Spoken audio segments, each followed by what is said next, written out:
Welcome to Chapter 8. This set of lectures is all about different aspects of carbohydrates. So in this chapter, we're going to cover a few different topics, all relating to sugars. So we're going to start out with some of the different functions of carbohydrates, as well as looking at monosaccharides, both naming conventions, as well as some structural and conformational variety that we'll see in different monosaccharides, as well as looking at disaccharides and specifically looking into glycosidic bonds and how we name them and talk about them. So let's first start by figuring out what exactly is a carbohydrate. So carbohydrates are small molecules that are composed of carbon, hydrogen, and oxygen, and they have a generic chemical formula of CH2O and N, depending on how many monosaccharide subunits you have. So so we'll talk a little bit more about how many carbons you would expect in a particular sugar, but this is the overall sort of general structure. And so carbohydrates have a number of different functions in our bodies and in our cells, and so you may be familiar with types of sugars as an energy source, as a food that you eat that fuels your cells and helps them create energy currency. And so a lot of times the most common sugar we'll see when we're thinking about as a source of energy, we'll think about glucose, and we'll also think about starch, both of which are found as components of our diets. But carbohydrates have a number of different other functions, and here are a few of them. So it can be used as a structural material, and one example of this is cellulose, which we often see in plant material. Carbohydrates are also really important for cell recognition and signaling. And an example here you can think of are selectins, which recognize sugars. They are also really important for the immune response. Carbohydrates are potentially a type of antigen that can be recognized by antibodies or cells that are part of your immune system. They're a component of nucleotides, which we've discussed in previous chapters. So DNA and RNA have deoxyribose and ribose, both of which are carbohydrates. Nucleotides, nucleosides, for example, ATP, a really important nucleotide, again has that sugar base to it. And moving on from there, carbohydrates are also components of the extracellular matrix, and one example we'll talk about is glycosaminoglycans.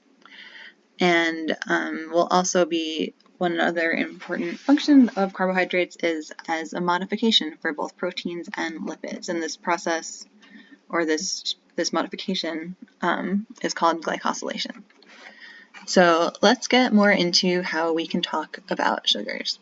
So when we're classifying a saccharide or a carbohydrate, we want to talk about the number of sugars, and we can do that with a prefix that indicates how many we have. So a single sugar molecule would be a monosaccharide. Two sugars linked together would be a disaccharide. An oligosaccharide is a few sugars, maybe even up to 10 or 20. There's not really a distinct line there that distinguishes an oligosaccharide, meaning a few sugars linked. And then there's also, we can compare that to a polysaccharide, which is many, many sugars. And again, there's no distinct line that separates what defines an oligosaccharide versus a polysaccharide. The number of carbons is also really important to think about when we're thinking about different sugars. So so here's a list of options we might have. So a triose would have 3 carbons, tetrose has 4 carbons, pentose has 5 carbons, and hexoses have 6 carbons. So on the right we have pictures of 2 common sugars. So on the left picture we have ribose. Ribose has 5 sugars in it, so it's going to be a pentose. The picture on the right we have is of glucose, and if you count the sugars up in glucose, you will find that there are, in fact, 6 sugars, making it a hexose. So it's important to differentiate between these two terms. So if you have a ribose molecule, it's a pentose, but it's a monosaccharide, right? It's just one sugar with 5 carbons in it. If you had a pentosaccharide, that would be 5 sugars linked together, and the number of carbons in each sugar could be a different number. The other important thing to consider when we think about sugars is the position of the carbonyl group. So on the bottom, the picture that just popped up, we have is fructose. So in fructose, the carbonyl group is in between two other carbons, making this a ketone. And so you can then call this sugar a ketose. And fructose also has 6 carbons, just like glucose. So it's also a hexose. However, one difference between them is that glucose, the carbonyl carbon, is on the end. And this is actually an aldehyde. So if you were to draw out what the CHO looked like, you would see C bonded to H, and double bonded to O, and here's the rest of the sugar. And so this is an aldehyde group, making this sugar an aldose. Ribose, similarly, also has the aldehyde on the end, so ribose is also an aldose.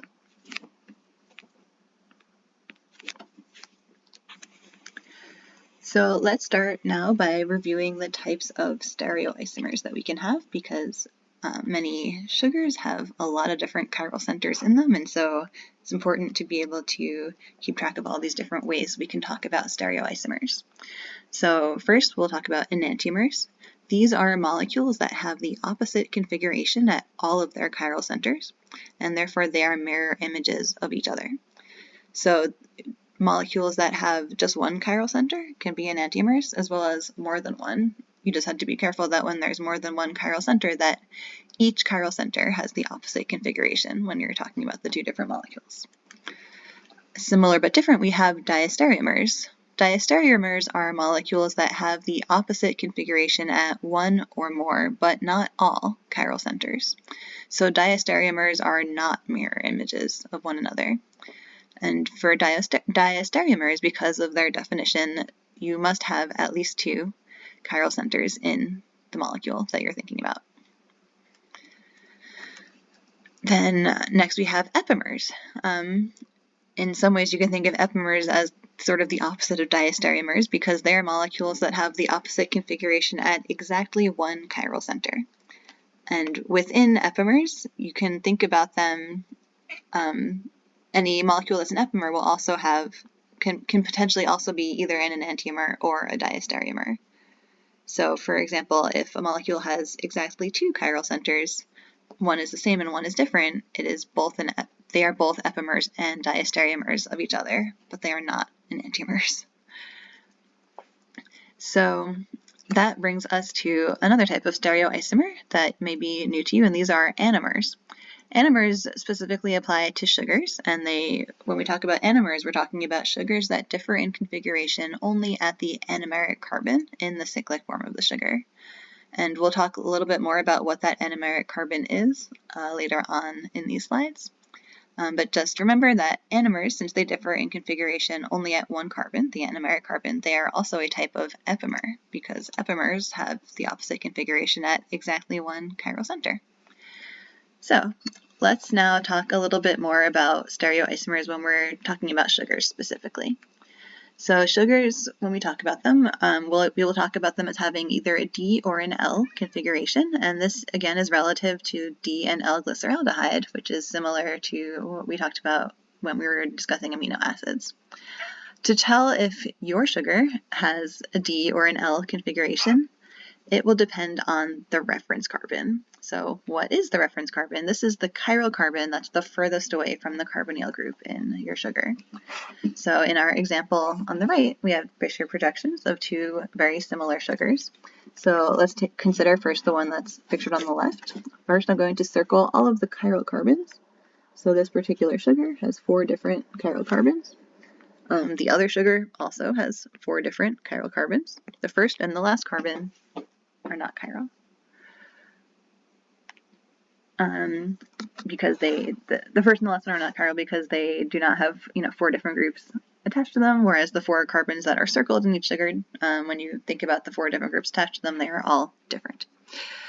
So for our picture on the left, if we look at the reference carbon, that's going to be this carbon, the one that's furthest away from the carbonyl. And then we just need to consider the hydroxyl group on that carbon. If it's pictured on the right, it's a D sugar. That's what we have here. if that hydroxyl group is on the left, we have an L sugar, which we have pictured on the other one. And fun fact, these two sugars are actually D-glucose and L-glucose. Something else to keep in mind here is that these are Fischer projections. And so just like when we talked about amino acids, it's helpful to think about these sugars in 3D. And in a Fischer projection, bonds that are drawn to the right and left, you can always think of them as wedges, which I will color in a little bit messy.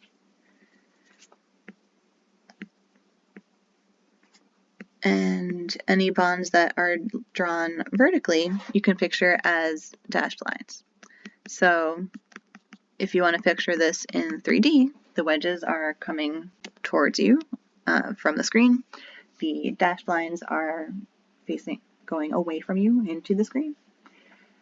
And being able to think about sugars in 3D like this is going to be really important when we start to think about ring formation. And the other thing to know in this case about stereoisomers, D and L glucose are enantiomers, right? They are different at every single chiral carbon, so they are enantiomers. And when we have a sugar, we can use a simple formula to calculate the number of possible stereoisomers that a sugar can form. And that simple formula is 2 to the nth power, where n is the number of chiral centers. So in the case of glucose, the chiral centers, again, are the ones that I circled, and each of those glucoses has 4 different chiral centers. So if you wanted to know how many potential stereoisomers we could make of this glucose sugar, we would have 2 to the 4th power, which is 16. So depending on which combinations and permutations of which way the hydroxyl group is flipped on that particular sugar, you can have 16 potential stereoisomers there. So from that, let's talk more about that process of ring formation in a sugar. So when we turn that linear sugar into a ring, we have the formation of a hemiacetal or a hemiketal, depending on whether or not our sugar was an aldose with an aldehyde on it or a ketose with a ketone on it. So generally what happens is the hydroxyl group, the alcohol, that's usually the one that's on the second to last carbon, is going to attack the carbonyl carbon. And so this is, so depending on whether that carbonyl carbon is an aldehyde or a ketone, that's why you get the formation of either a hemiacetal or a hemiketal. So in this picture on the top, we have an example of an aldose sugar. So this is only picturing the 2 carbons that are participating in this new bond, so you'll have to use your imagination here a bit, but ultimately for an aldose, you get a hemiacetal. So the hydroxyl group that was formerly attached to the alcohol is essentially now more like an ether, and the group that was formerly the aldehyde will become a hydroxyl group. So that's what happens with the hemiacetal, and it's a hemiacetal because one of the new groups attached to this carbon is just a hydrogen. And that's compared to a hemiketal. A hemiketal is what you get when you have the attack of the alcohol on the ketone, the carbon that's participating in the ketone. And in that case, again, the oxygen that was originally in the alcohol will then form essentially this kind of ether linkage. And the ketone hydroxyl group, shown in blue, is now going to be a hydroxyl group rather than a carbonyl. And a hemiketal has 2 different R groups linked to the carbon, unlike in our hemiacetal, where one of those was just a hydrogen. At any rate, once we've had this formation of a ring due to the linkage of the second to last carbon with the first or second carbon in the sugar, we have now created a new chiral carbon. That's the central carbon that's in the hemiketal or the hemiacetal, right? So this carbon and this carbon are now chiral, whereas they used to be participating in an aldehyde or a ketone where they were not chiral. And so that's why we have this new nomenclature for this type of switched to being chiral, and this carbon is now called the anomeric carbon. So let's think a little bit more about how to imagine that ring formation happening. So again, we have the formation of a hemiacetal or a hemiketal. Here we have our original sugar is fructose. It is a ketose, right? We have this ketone group here, so we're going to form a hemiketal after we make that ring. And so just something to think about is we have this fructose original linear form, right? We know 6 carbons. But after we have the formation of a ring, you'll notice our actual new ring has 5 members. It's a 5-member ring. And so a 5-member ring, like we see here, we call a spheronose. And so, yeah, the other, in case you're wondering where the other carbon went, it's not participating in the ring. It's hanging out up here in this case. But something you should something important to think about is, remember, there are 3 different chiral carbons in this molecule, in this linear form. We're going to get a 4th once we make a ring. So it's really important to keep track of where all those hydroxyl groups are going when we go from the linear form to the ring form. And so to do that, we can picture our linear form kind of rotating 90 degrees. So, and to help picture this, you can kind of track where that carbonyl group is. So first, in the linear form, we see it kind of towards the top. In this sort of new shape we have here, it's on the right. The alcohol that's going to form the ring, that second to last carbon, is shown in red. When you turn that sugar on its side, it kind of ends up over here, kind of facing into the screen. And then we have this ring formation where we have this attack on the carbonyl carbon, and we end up with this spheronose that we see on the right. Similar but different, you can have a 6-member ring from some sugars. So here we have, as our example of a sugar that makes a pyranose, we have glucose. And so we have glucose over here. Again, this is also a 6-carbon sugar, just like fructose, but here it's an aldose. It's not a ketose. So when we have our attack from our second to last carbon, the alcohol on there attacking the aldehyde carbon, we, again, you can imagine flipping this 90 degrees, where you would get this kind of configuration here, and then ultimately you end up with this 6-member ring, and it's a pyranose. And so again, this ring has 6 members, but one of the members is an oxygen, and we saw that with fructose as well. So we know that 6th carbon is not part of the ring. The 6th carbon again is pointing up. So and here just a reminder of this is how we can kind of help ourselves visualize ring formation. So we are going to turn our Fisher projection 90 degrees to the right and kind of fold the ends backwards into the screen. And a cyclic sugar, like we have pictured here on the right, is drawn in what we call a Haworth projection, and it's drawn in the standard orientation. So what is the standard orientation? It's going to have our carbonyl oxygen on the top, which is over here, which is actually I believe that's the alcohol oxygen. That's very confusing. Sorry about that. And the anomeric carbon is shown to the right of that other oxygen.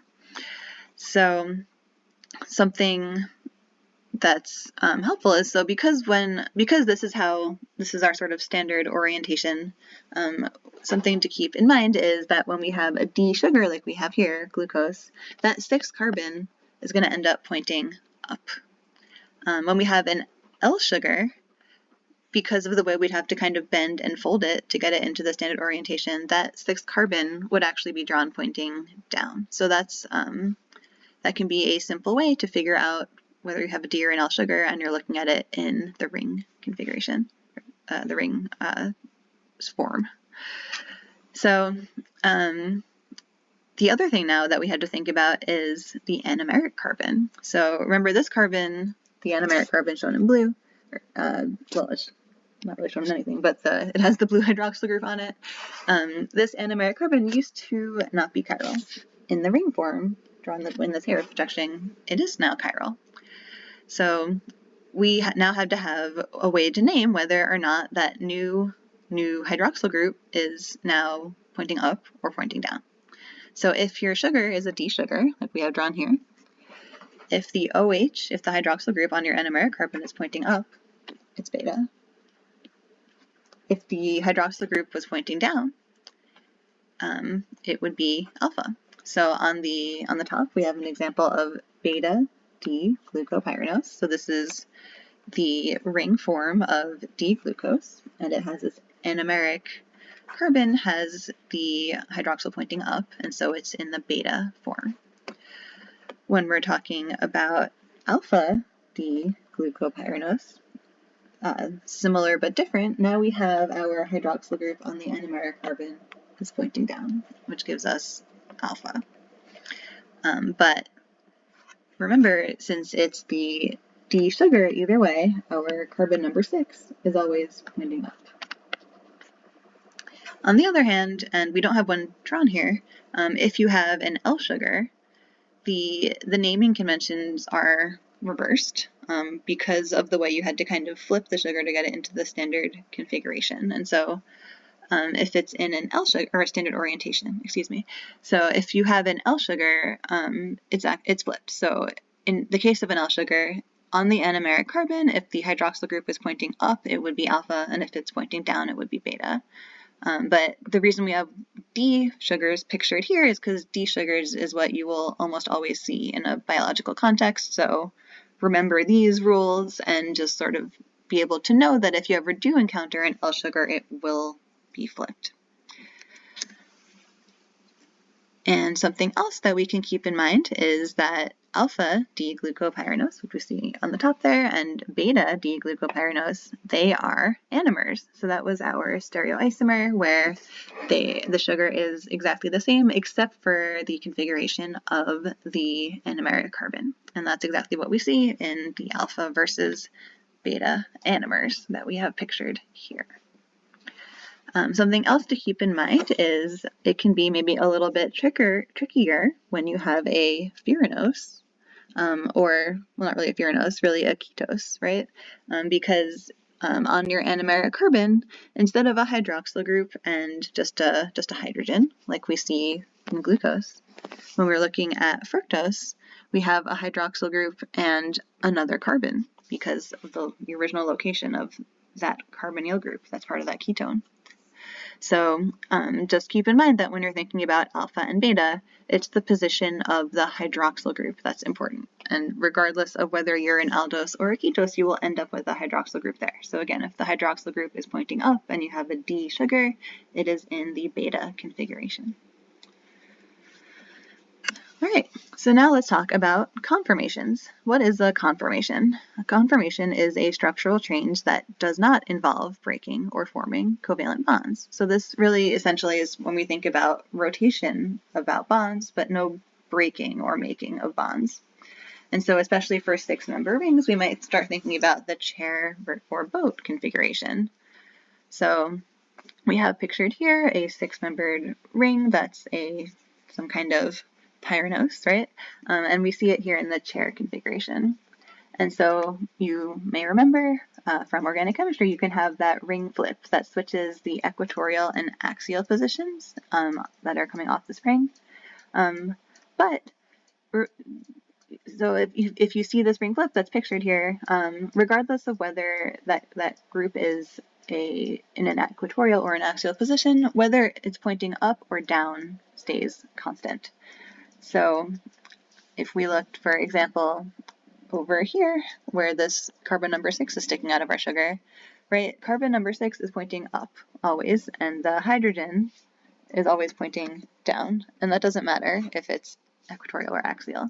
So that's why we have a different conformation, a different sort of shape, but it's the same configuration. It has the same bonding structure. And so just something we can keep in mind is that you can have rotation about any of the single bonds that connect monosaccharides, because they don't. So like when we found out about our amino acids, we had that some double bond character in some of our bonds, which made them unable to rotate. We do not see that in sugars. Sugars have a lot of free rotation available to them. So now let's start talking about some of the different modifications that we might see on sugars. So one potential modification we can see is the oxidation of an aldehyde to a carboxylic acid. And when we name this, we change the suffix of that sugar to onic acid. So in the example we have here, we have glucose, where we see our aldehyde on the top. When it gets oxidized to a carboxylic acid, we go from D-glucose to D-gluconic acid. We can also have an oxidation on the other end of the sugar molecule. We can oxidize the primary alcohol to a carboxylic acid as well. And when we name that, the naming convention is different. We change the suffix to uronic acid. So again, if we start with D-glucose, if we have the primary alcohol on the bottom, if that gets oxidized to a carboxylic acid, we would now call this D-glucuronic acid. So keep that in mind. We have gluconic acid if the aldehyde is oxidized. We have glucuronic acid if the alcohol is oxidized. We can also, instead of oxidation, we can also see reduction in some sugars. And so what we often see is the reduction of the carbonyl group to an alcohol group. And so we see that example here in D-xylose. So we have this aldehyde up top. And if this gets reduced to an alcohol, we change that suffix from D-xylose to xylitol. What are some other modifications we can see on sugars? So one modification that we've encountered before is replacing a hydroxyl group with just a hydrogen. And we call that replacement deoxy. So hopefully we're all familiar by now with ribose and deoxyribose, right? So on the left in this picture we have beta D-ribose. So this is just a reminder, we have beta because our anomeric carbon has the hydroxyl group pointing up. And we have ribose. Ribose has hydroxyl group on the second carbon. Deoxyribose is still in the beta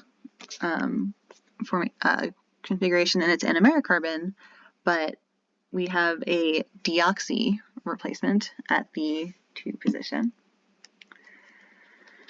All right, so what else can we change? We can also replace a hydroxyl group with an amine, and these are called amino sugars.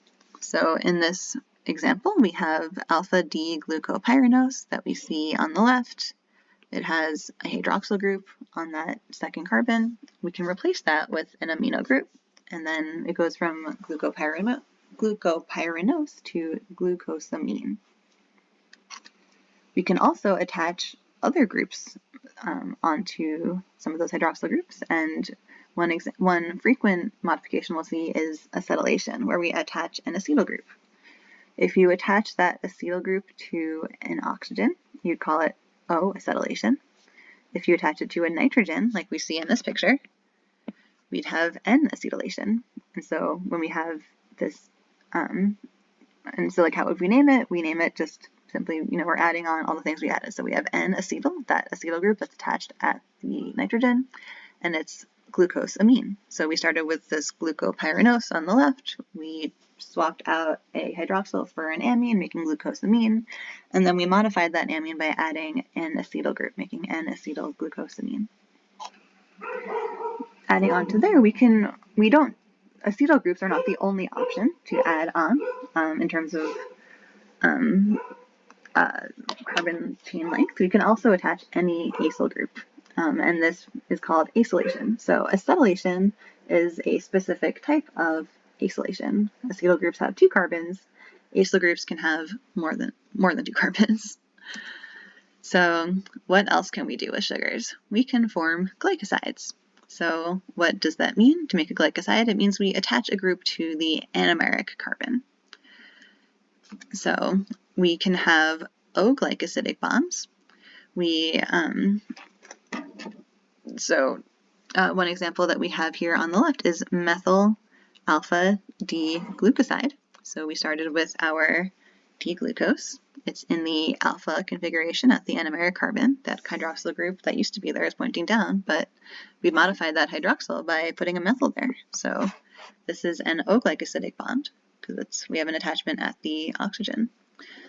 And really common examples of this that we often see are in disaccharides. So we have this formation of a glycosidic bond between that involves one of the anomeric carbons. And then we have two sugars covalently attached together. We have a disaccharide. And these types of O-glycosidic bonds, we often just drop the O when we talk about them. We sometimes just call them glycosidic bonds. So don't let that be confusing. If you see a glycosidic bond that doesn't specify that it's anything, it's an O-glycosidic bond. We can also have other types of glycosidic bonds. Usually they are N-glycosidic bonds. So these also, again, involve that anomeric carbon, but we sort of lose the O from the hydroxyl group as well, and we replace it with a nitrogen. And an example of that we've seen before is in nucleic acids. So here we have RNA, and we have these N-glycosidic bonds. So here's the anomeric carbon. This used to be a hydroxyl group, but now it's a nitrogenous base. So let's talk more about glycosidic bonds. So if you recall, anomeric carbons can be either alpha or beta, depending on the position of the hydroxyl group. And so this is important to factor in when we talk about glycosidic bonds that link together two sugars. So we have to be able to say whether the anomeric carbon is in the alpha or beta position, and we have to know the carbon number of the anomeric carbon as well as the carbon that it's attaching to on the second sugar.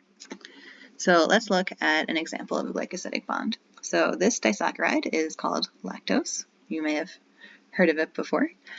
We've talked about it a little bit even in previous lectures when we talked about the lac operon. This is the sugar that needs to get, broken down by a certain enzyme, which you should hopefully know by now. At any rate, so here we have what we call a beta 1,4 glycosidic bond. So where does that come from? So first of all, it's beta because if we look at our galactose, we have our anomeric carbon over here. It's labeled carbon number 1. And we used to have a hydroxyl group pointing up. It's now involved in a glycosidic bond, an O-glycosidic bond. So all you see is the O, but this is pointing up. So we have beta. And it's from carbon 1. So that's where the beta 1 comes from in the name of our glycosidic bond. The other part is 4. Where does the 4 come from? That's the second sugar, So our first sugar is galactose. It's got the anomeric carbon in the beta position on carbon number 1. And then our second sugar is glucose. And when galactose forms a glycosidic bond with glucose, it attaches at carbon number 4. So that's where this name comes from. It's a beta 1,4 glycosidic bond. And that's when galactose makes a disaccharide with glucose, and you get a disaccharide called lactose. And fun fact, as we just mentioned, the lactose-glycosidic bond is the bond that is hydrolyzed by beta-galactosidase. So here's another example of a glycosidic bond. This one is a little bit more complicated. So this is an alpha-1 beta-2 glycosidic bond, and it's in a sugar called sucrose, which you might be familiar with. This is table sugar. So sucrose is a disaccharide that consists of glucose and fructose. So the glucose, we sort of consider that our first sugar in the bond, and its original hydroxyl group is in the alpha position. It's pointing down, and it's on the 1 carbon of glucose, so alpha 1. Our second sugar is fructose. So fructose, if you remember, is a ketose. So the anomeric carbon is not carbon number 1, it's carbon number 2. So that's why you see here carbon number 2. We have our original hydroxyl group from there pointing down. So that's where the beta 2 comes from in the name of this glycosidic bond. It's a little bit confusing because before, when we looked at a picture of fructose, it's a D sugar, right? So that 6 carbon should be pointing up, and that's how we saw it pictured before. But because of this bond, just trying to make space to draw this sugar in a way that's nice to see, that's sort of more compact. They actually flipped over this whole sugar. So we're sort of looking at it like upside down and backwards. And so that's why like our beta hydroxyl looks like it's pointing down and our 6-carbon looks like it's pointing down. It's just for space reasons, essentially. And so like this is one of the things that can be really confusing about looking at different sugars, knowing if they're the same or different, which is why, going back to a few slides ago, it's so important to draw sugars in that standard orientation when you're drawing them sort of on their own. When you draw them in when they participate in glycosidic bonds, you end up doing sometimes some sort of funny business like this, where you're flipping the sugar around and you're drawing these bonds as sort of curved. So in reality, of course, these bonds that are drawn as curved, they're straight, right? But if we drew that way in the slide or in the textbook, it would take up a lot of space. So oftentimes they're drawn in this sort of curved way, just to make it easier to look at everything. So whenever you're looking at a sugar, make sure you look really carefully at the carbon numbering and make sure you know which carbon is which, and be able to decode some of those switches if you see them there. So with that, you should now be ready to answer the Chapter 8 mono and disaccharide structure and naming practice questions.